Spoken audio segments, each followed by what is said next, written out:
Welcome to today's program hosted by ISM Western New York. And thank you so much for joining us and rejoining us. I would like to say hello to all of our ISM members and guests joining us today.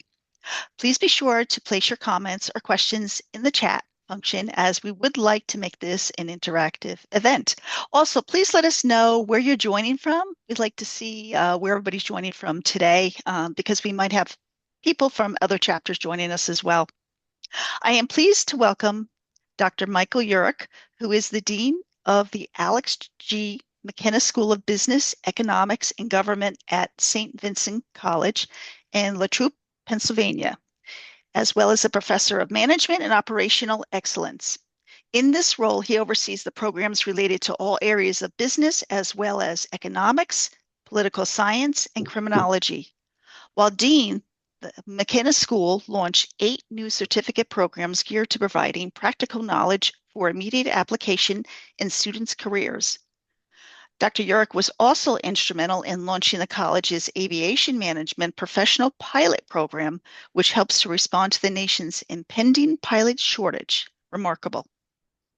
Prior to Dean, Urick directed the Master of Science in Management Operational Excellence program at St. Vincent for nearly 10 years. And during that time, it was consistently ranked as a top 50 best value master's management program by Value Colleges, as a top online non-MBA business graduate degree by USA News and World Report.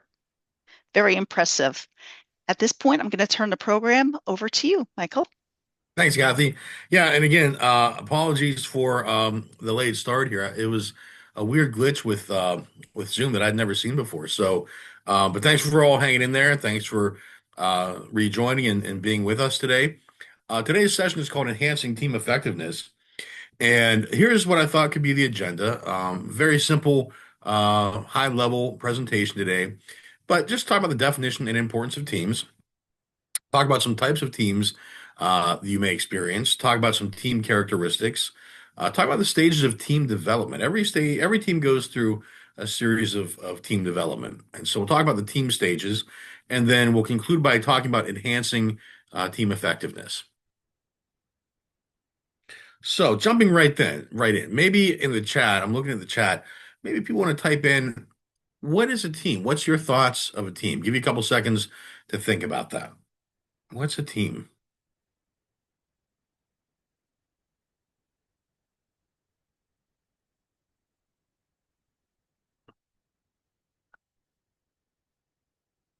Go ahead and type that in the chat. What do you think a team is?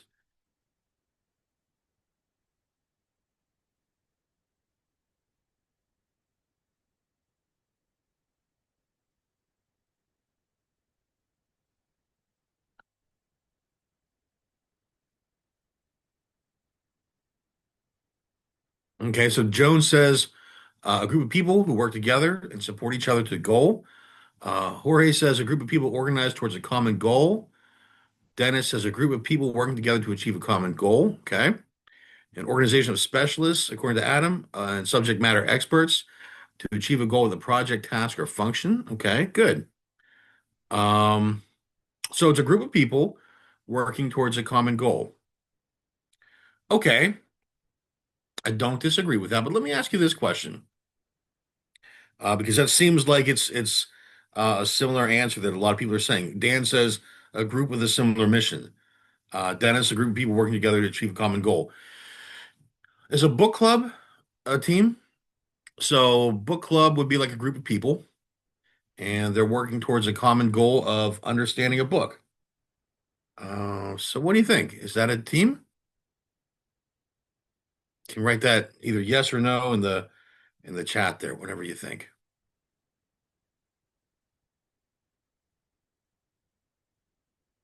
It depends who you ask, according to Jorge. Okay, fair enough.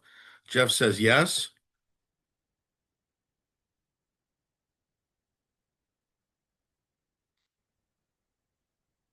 Dan says yes. Okay, all right.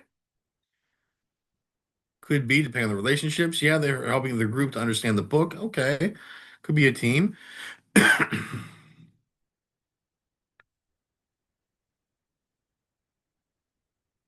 So it looks like a lot of people are saying that yes, a book club is a team. Very interesting. I'm of the mindset that so this kind of backfired on me because I'm kind of the mindset that a book club is not a team. It's not a team, according to my opinion.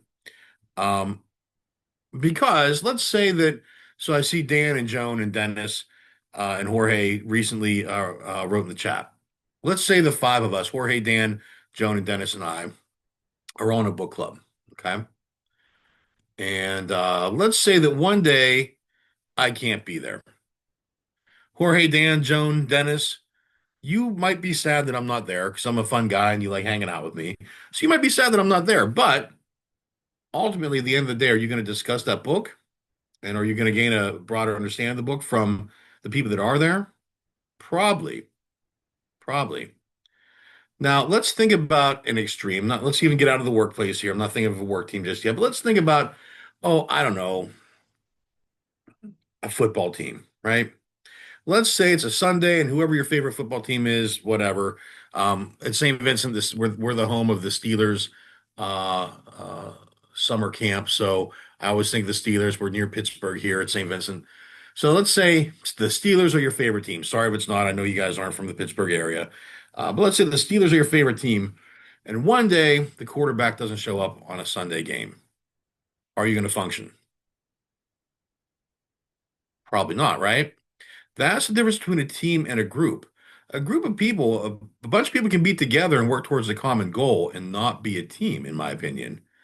But it takes a couple of other consider characteristics and considerations to actually be a team. So, to be a team, here's what I view it.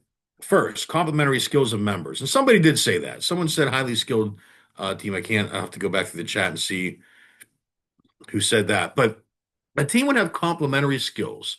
So, in other words, complementary in that they inform each other, they help each other. On a book club, we might have all the same level reading ability, the same level of discussion engagement, and so those aren't really complementary skills in a sense. They might be skills, but are they complementary in that they help each other out, that they work well together? Maybe, maybe not. Also, a book club versus a football team, there might be a lack of mutual accountability on that book club, right? Because if I were to not show up that night, again, as I mentioned, you might be upset, but I'm not really accountable. I'm not really accountable. Hey, if I have something else going on, I can brush off that book club. Whereas if I'm the quarterback of the Steelers and I say, "Hey guys, I got something else going on today," I'm accountable to that team whether they win or lose. Um, so, I mean, think about that in your workplace, right? Are we accountable to each other? Whereas if someone is consistently not showing up or not pulling the weight for their role on the team, that's going to hurt the team performance. Now, ultimately, if we're a book club, it may or may not hurt the team performance if one or two group members aren't there. Now, the common purpose and goals we all agreed on. Yes, a team does tend to have common purpose and goals. They're also interdependent. This is an interesting part. Interdependent, that simply means that um, we rely on each other to get the work done. It's kind of related to that idea of complementary skills. It's also kind of related to that idea of mutual accountability.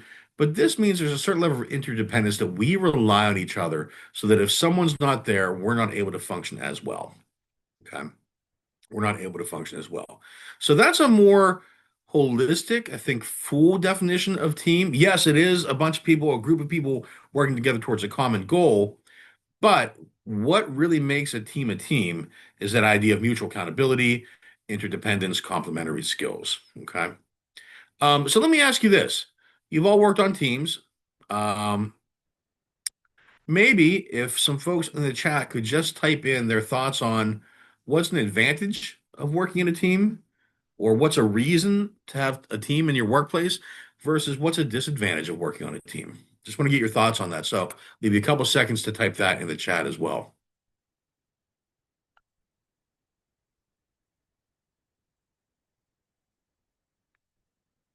Okay, complementary skills. Good.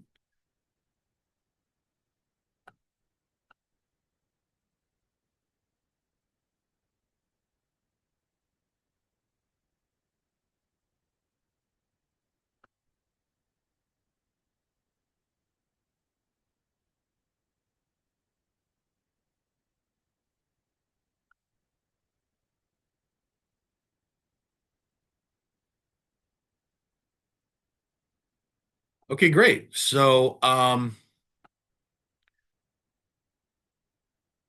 just scrolling up here.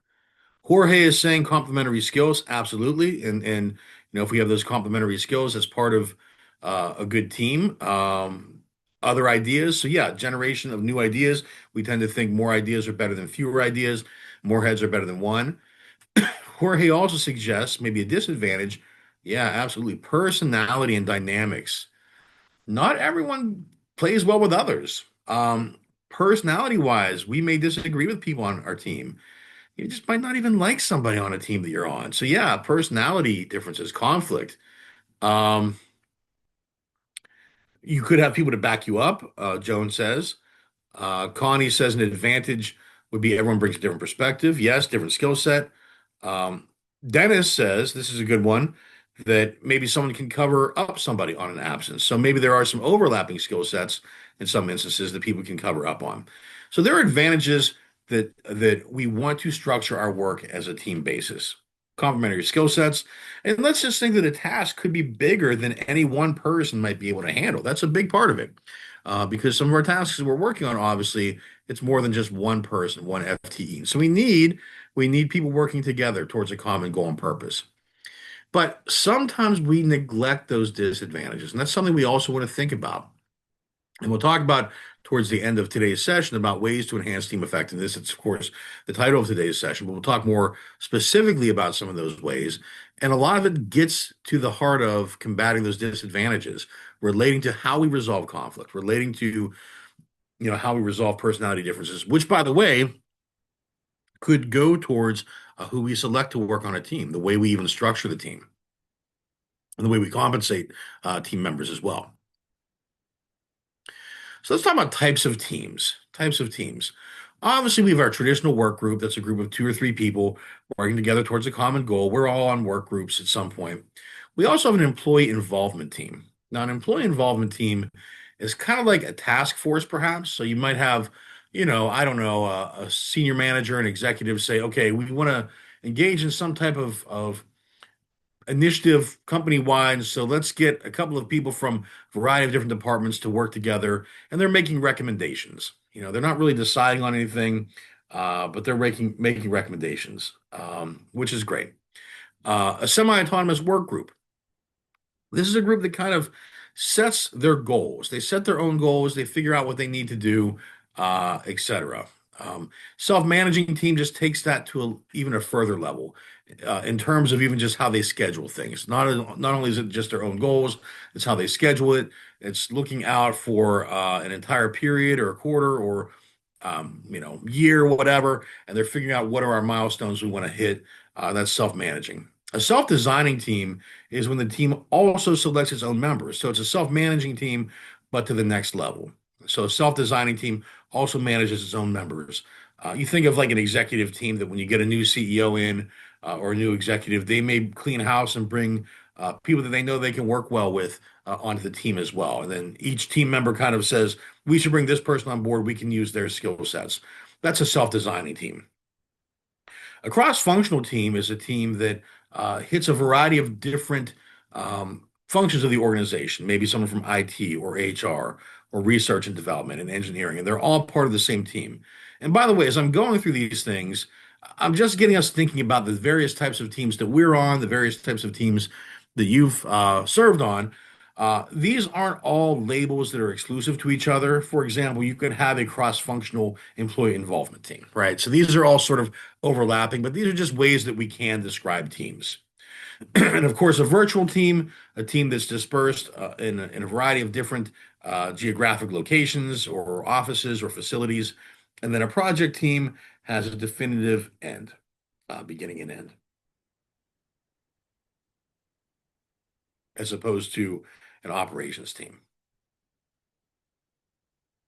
Now, here's a question I have for you. My favorite football team, the Steelers, have been around for decades, and they're still the Steelers, right? Now, the Rooneys have been involved with, or the owners have been involved with the Steelers for a long time, but the players have changed, the coaches have changed, yet they're still the Steelers. What is that? How does that happen? I have two pictures here. And I guess the question that I'm getting at, the point I'm trying to make here is, when is a team no longer a team? How do teams start? How do they end? How do they develop? How do they grow, etc.? I have two pictures here. My favorite band. Maybe you heard of them. They're a little bit older, but my favorite band is a band by the name of Jethro Tull. They started in 1968. They took a little hiatus after, I guess, probably close to, oh geez, probably close to 60 some years, 50 some years, I guess. And now they're back again playing again. But they're the Jethro Tull. The top picture is the band when they first started, I believe, close to 1968. And the bottom picture is when they disbanded a couple years ago before coming back together. I think that bottom picture is probably from about, oh, I don't know, 2015 or so. So that's a span of 47 years between those two pictures. Same band, same band. Well, I should say it's the same band in the sense that they play the same songs. They're all known as Jethro Tull. Jethro Tull is, by the way, not one person. That's the band's name, at least in this context. And so the only person that is the same between those pictures, it's the guy holding the flute. His name's Ian Anderson in the bottom picture, and he is on the top picture on the far left there. Ian Anderson, same person. Jethro Tull plays the same songs night after night after night, even though, by my count, they've had something like 40 different band members roll in and out of that band. If you Google Jethro Tull, you may recognize some of their hits, Aqualung, Locomotive Breath, etc. Maybe not. It depends, I guess, on your age or your generation. But still, fairly popular in that they're selling out venues still. Again, granted, not as large as they were selling out back in the 70s, but still doing a decent job performing night after night after night some of the same songs, some of their hits, even though there's only one person that's consistent. And I oftentimes ask myself, well, are they a team? I mean, yes, they're a team because they fit that definition that we just shared. They're working towards a common goal, group of people. They have complementary skills and that they're working on playing different instruments. We rely on each other. They rely on each other because they rely on the other instrument to be performing whenever the drums need to come in and the bass needs to play. They're relying on that. They're accountable to each other so that they're showing up night after night to perform at the venue. So yeah, they fit that team and they're labeled under a band or a team name, if you will, even though they've been described as team members. So the idea here is that teams don't just end when people come and go. There needs to be some mechanism to allow for that collective memory to remain intact as a band member or a team member comes and goes off a team. So how do we do that? I mean, when we think about ways that teams come and go, it is related to the stages of team development. And we'll talk about that in a couple of seconds. But I also want to talk about ways that we can describe teams or team characteristics. So, roles are one way. So, as we're developing teams or putting teams together, we want to think what are the roles that we need on the team. So, first of all, we think big picture. What's the role of this team? What's of importance to them? What tasks at a macro level does this team need to accomplish? But then we get a little bit more fine grained. Okay, the members of the team, what roles do they each individually need to take place, to partake in? And so then, as we're thinking about how we get the team members on board of that team, that's when we start thinking about what skills, what complementary skills do we need to hire for, or do we need to place on this team, etc. Norms are a big one. Group norms, this is like the culture of the team, the expectations of the team. And this is really important because group norms, team norms, develop over time, but they can be quite strong. They can be quite strong. You may have experienced this if you've ever been assigned to a new team and you're on this team and you think to yourself, I don't understand the way this team works. Or you might even think to yourself, I don't quite fit in on this team just yet. You might be a part of a team and you think, they all have these inside jokes and they have these things that I don't understand what they're talking about. Maybe these acronyms that they use that I'm not part of the lingo. Those are the expectations. Those are the norms that have developed over time. Those are the patterns of work that people engage in. And so here's a challenging thing that if you find yourself as a newcomer to a team that has not had a lot of turnover or to a team that's been around for a long period of time operating the same way, you're going to experience some pretty strong team norms. And it might be tough for you to fit in, or it might be tough for you to figure out how you work within the context of the team for a while. And so that's why, in some sense, some Norms are good because they set expectations, and once you become part of a team, you understand those expectations, and people sort of get into a habit or a method of work. But if we don't have a lot of turnover on a team, that could also be bad because we start getting groupthink. And when we need new diverse ideas to come into a team, we welcome new people into the team. They might not be able to adapt well if those norms are so strong that they don't understand them right away, or if they don't, or if they're counter to the way they do work and those norms are unchanging. Status is another thing to think about. Again, status is both the macro and the micro level of the team.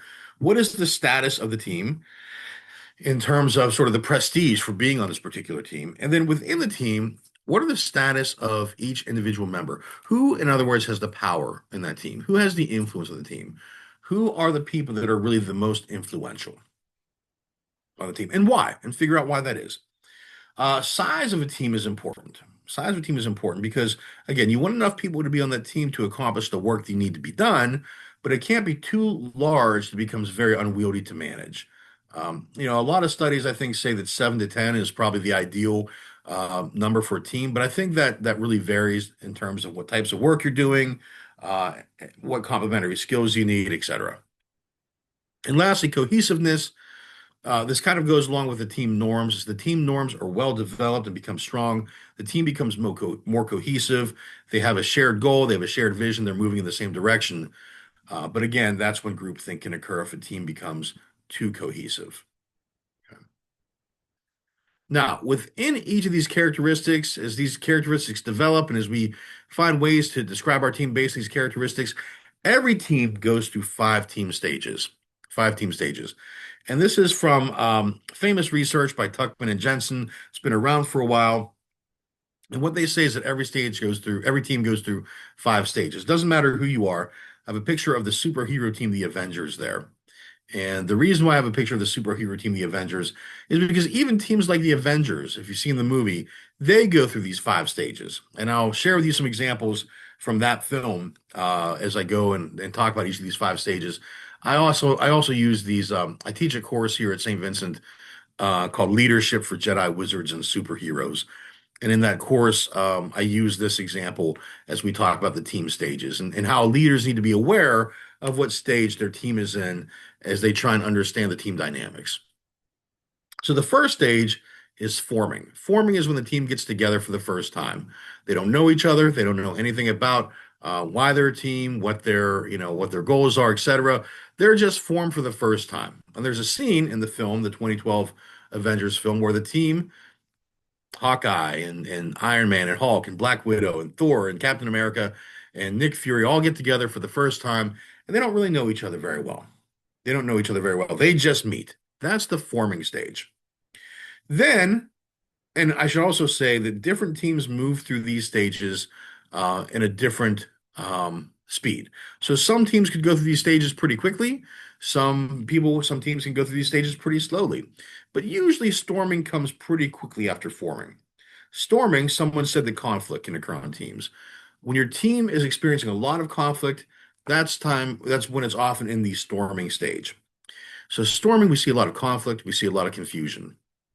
We maybe don't trust the other team members. We maybe don't know our role on the team, and we might not know the other team members' roles on a team as well. We may see a lot of disagreement over our goals. We might not even know what the purpose of the team is. There's going to be a lot of fighting, a lot of bickering, a lot of behind the scenes distrust, maybe even a little bit of aggression on that type of a team. There's a great scene in the Avengers where the team gets together and they start questioning the purpose of the team and why each member of the team is there, and they start attacking each other's personality. They pick up on personality differences before they see the value perhaps that each team member could bring to the team. And so that's in the storming. Once we've worked through storming, though, we get to the norming stage. Now, we talk about norms as a team characteristic. Again, with norming, that's the process of setting those expectations. In the norming stage, we start to understand why each team member is there. We start to understand their skills. We start to understand their abilities. We start to understand um, basically why they're part of this team. So with norming, there's a scene in the Avengers film where Captain America says, "Okay, Thor, you can fly, so you go fly up in the air and you take care of these bad guys in the air. And Hulk, you're strong, so you kind of battle these bad guys over here. And Hawkeye, you can shoot bows and arrows. So you stand up here and you kind of shoot your bows and arrows at these bad guys." That's the idea of norming. We start to understand what each person's good at. We start to set expectations for the roles on the team. That's the third stage of norming. Fourth, performing, we settle into those norms and we actually start functioning well as a team. We start doing what we say we're going to do. We start meeting our goals. In the Avengers film in 2012, um, basically there was an attack from these outer space monsters, and the goal was to get them out of New York City. And that happened. So the Avengers were performing based on their knowledge of their expectations and their roles. And then finally is adjourning. A journey is when the team disbands, goes its own separate ways, and basically no longer exists as a team or repurposes itself into a new team. At the end of the Avengers film, the original one in 2012, each of the Avengers kind of goes their own separate ways. They drive to their cars, they fly off into space. They don't see each other again until the sequel, right? That's a journey. I use some silly examples from the Avengers to illustrate these five stages.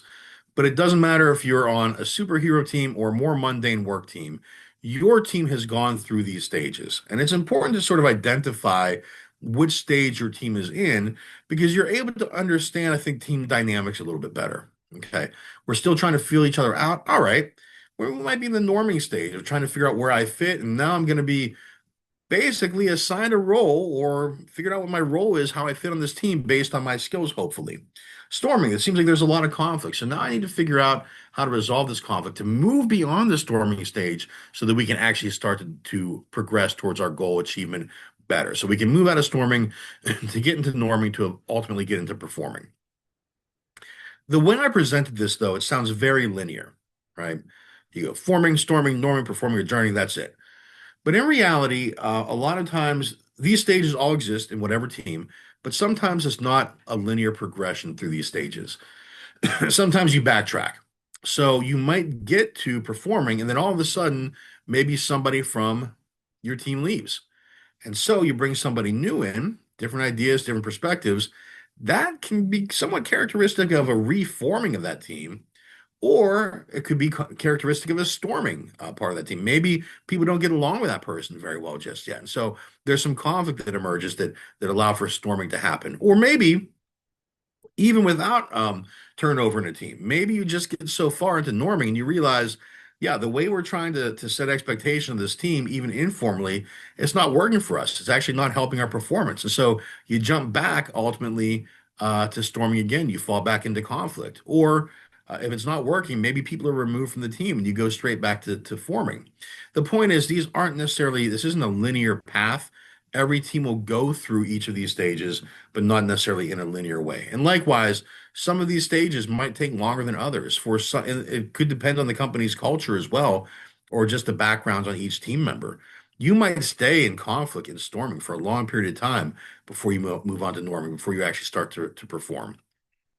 Or you might breeze through storming if you all come into the team with a similar mindset, similar values, similar mission, vision, etc., similar goals. You might, cruise through storming, go straight into norming, and just start performing right away because you all know each other.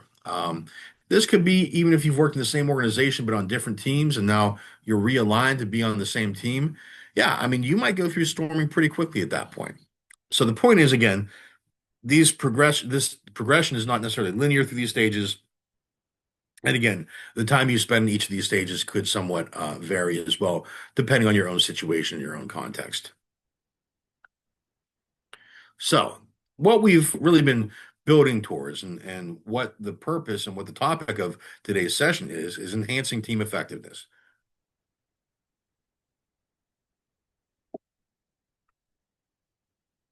In other words, how do we make our teams or how do we help our teams to perform better? One is to set clear goals, priorities, and resources. If we can make our mission and vision and our goals of the team more apparent, more transparent, the people on the team will be more likely to want to participate on the team. We'll be more likely to adhere to those goals. Now, let's say make them more apparent. And so you may have somebody that says, well, I don't really agree with this. That's fine too, because that may be a signal for that person to exit the team somehow, whether they leave the organization, get a reassignment, or whatever, could put your team back into the forming stage, but that at least helps to realign so that everyone has the same clear goals, clear priorities, etc. Now, the big trick here, of course, is that people could have the same goals and priorities. People might want to work towards the same vision, but they also have to be provided with the resource to do it, the time, the technology, the budgets, etc. And so otherwise, we're not providing the resources to also aid in team effectiveness. We're not actually going to be able to see high performing teams in our organization. Another one is selecting the right people. Now, a couple of things we want to think about with selecting the right people. Complementary skills is important. Complementary skills is important. So when we're selecting the right people, it goes back to the roles that we discussed. What roles do we need on the team, and what skills do we need to fulfill those roles so that the team functions overall? Let's face it, as we're selecting the right people, though, it's not just the skills, it's the personalities as well. Some people work better on teams than others. You might have somebody who's highly skilled that is not good at working on a team. Now, I don't know if that means we don't select her or him, but we want to at least have that understanding of what we're going to get as we're putting that person on a team.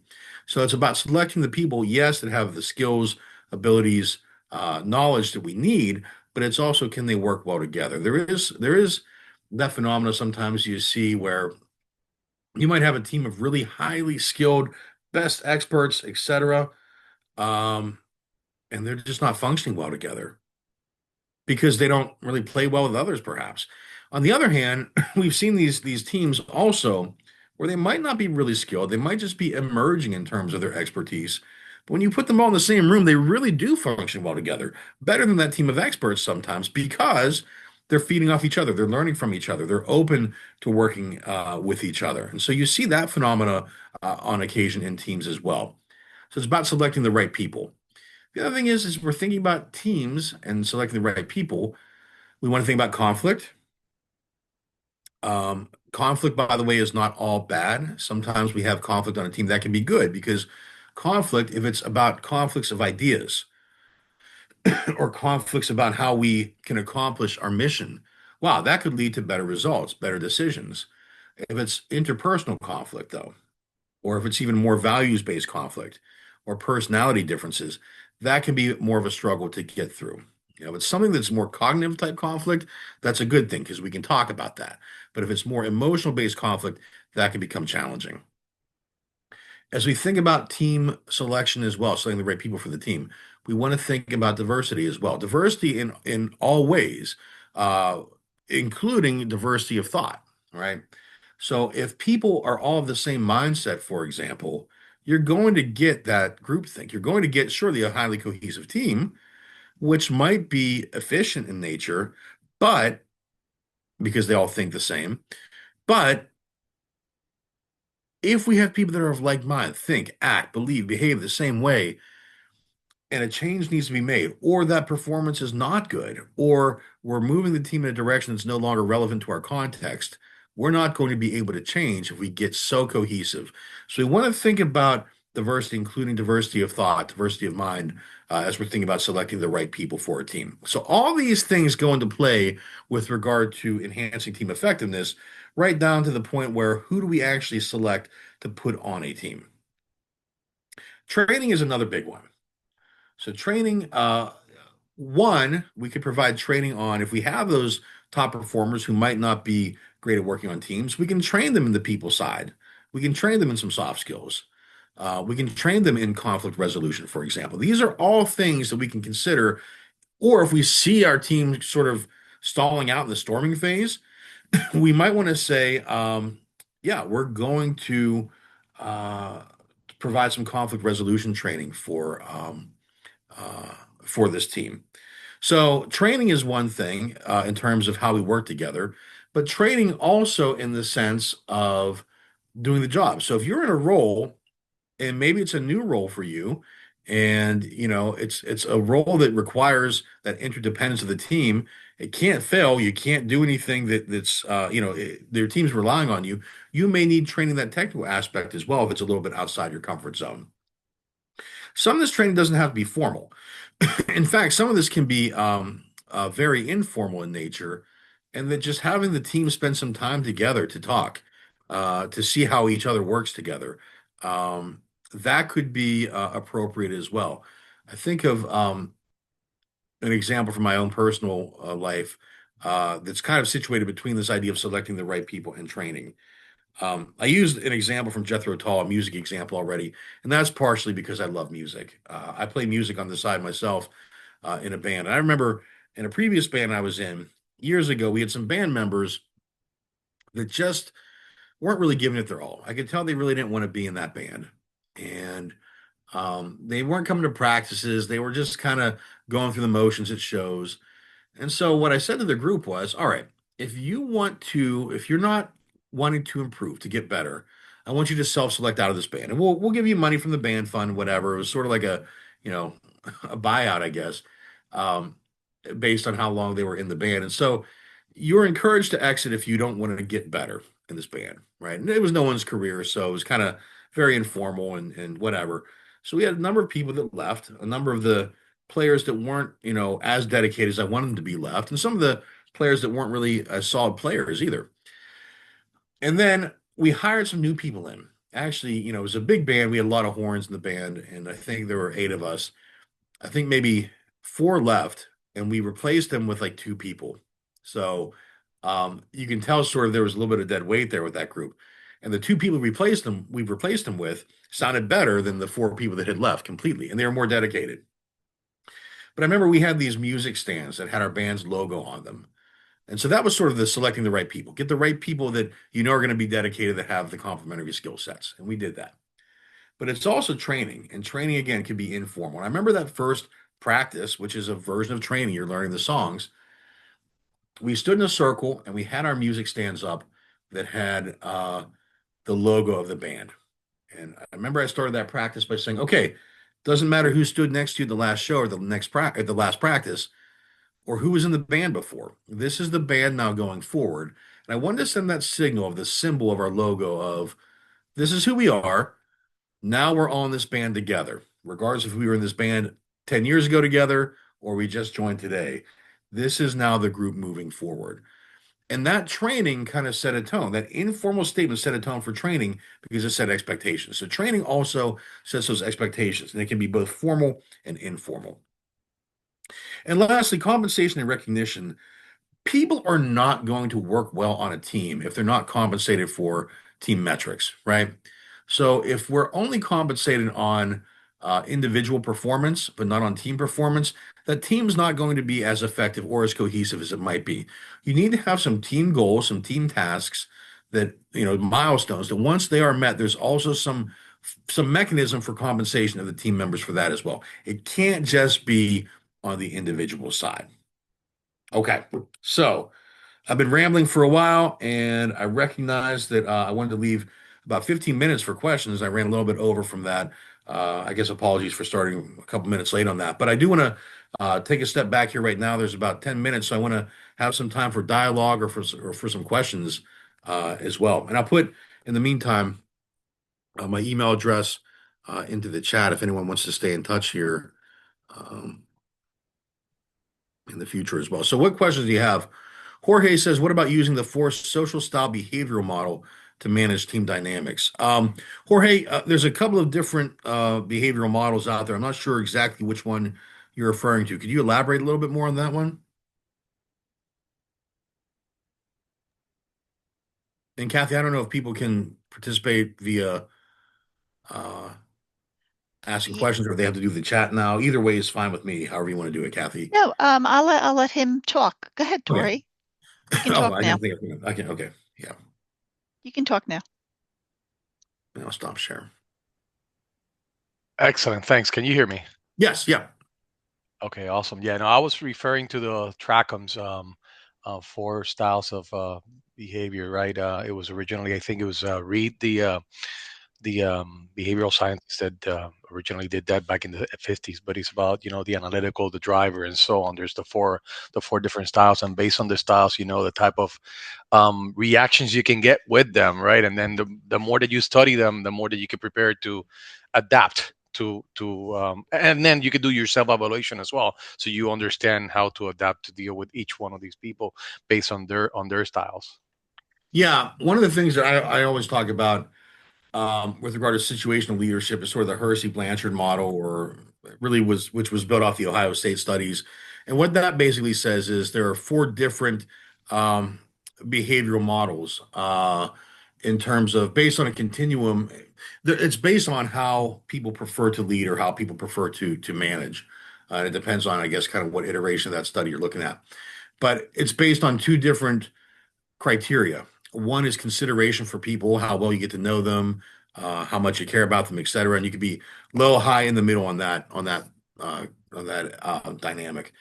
The other one is on initiating structure, which is, really how much you care about process, how much you care about documentation, how much you care about productivity, that sort of thing in terms of how you manage people. And you can be high, low, in the middle on that. And so everyone sort of has a range on whether high, low, or in the middle on those dimensions.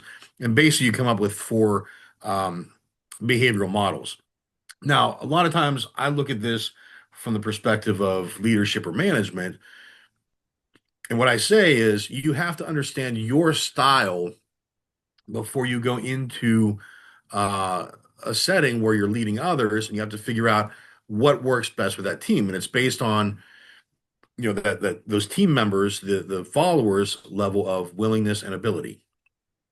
And so you might have a team that really doesn't have a lot of abilities yet, skills, and so they might need to be coached more, for example. And so they might need that more of a personal touch. Whereas you might have a team that's really skilled and they don't want that hands-on approach. They don't want a whole lot of initiating structure where you're telling them exactly what to do. They don't need that because they're already good at what they need to do, and they can be more autonomous. So the point is this: even if you're not a leader on that team, if you're just a team member and it's sort of a shared leadership style for that team, you have to understand sort of the culture of the team to figure out if you want to exert influence or if you want to just understand where people are coming from.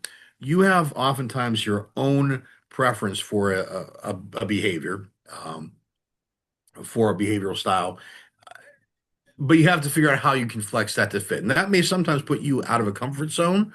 But if you're going to work more effectively with a team, that might need to happen. But I think just being able to understand who you are with regard to the ways you prefer to behave or influence others could go a long way, at least to accepting the way that others might be doing the same at the same time.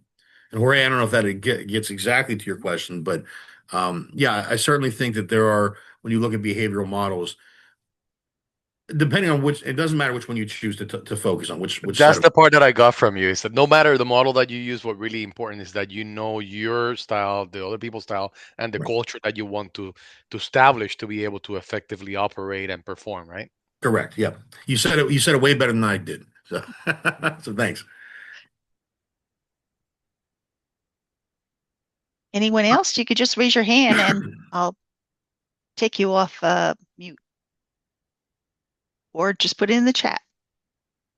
Just want to give everybody an opportunity because we have just about 5, 6 minutes.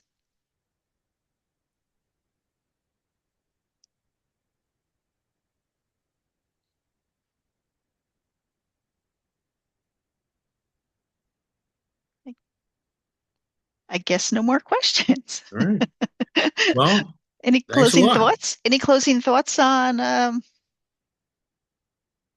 for us For for the me, not for yeah. me. No, no, I'm good. No, I just, again, I put my email in the chat. It'd be great to have you reach out to me. Find me on LinkedIn. Love to connect with you as well. And thanks for your participation, your attendance. I think this was great. Thank you so much for bringing this topic to our audience today. Very important and to work together. So thank you very much for bringing the teaming portion together. And we will have our next webinar will be in December, and we'll be sending information out on that. At this point, I'm going to close out the program. I want to just thank everybody and thank you, Michael, for bringing the topic to the audience today. Thanks for having me. Appreciate it. No, it was great. It was great. Thank you so much.